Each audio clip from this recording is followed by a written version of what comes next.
श्याम आधा आधा। बांट लिया दोनों ने श्याम आधा आधा।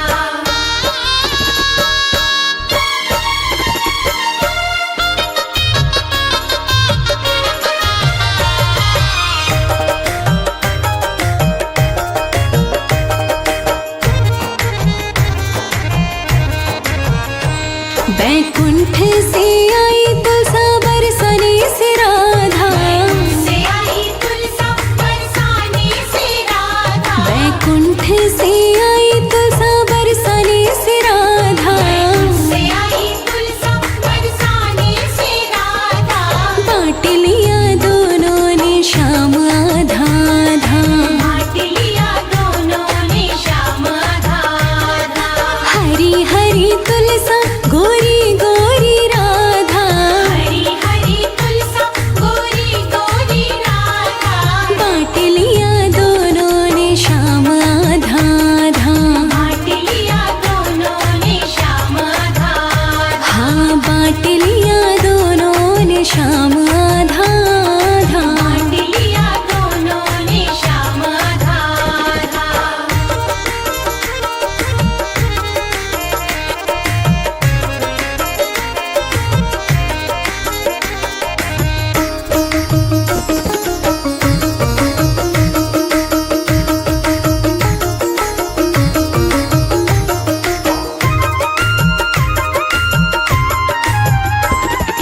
क्या करे तुलसा क्या करे राधा। क्या करे तुलसा क्या करे राधा। क्या करे तुलसा क्या करे राधा। क्या करे तुलसा क्या करे राधा।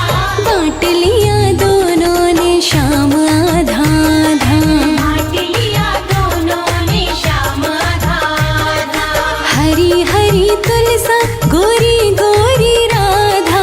हरी हरी तुलसा गोरी गोरी राधा।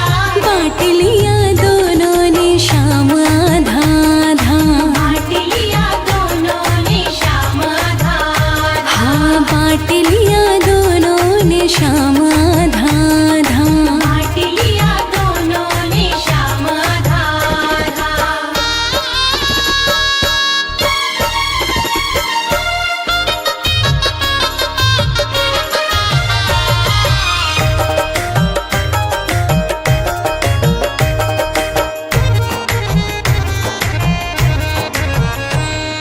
शादी करी तुलसा प्रेम करी राधा।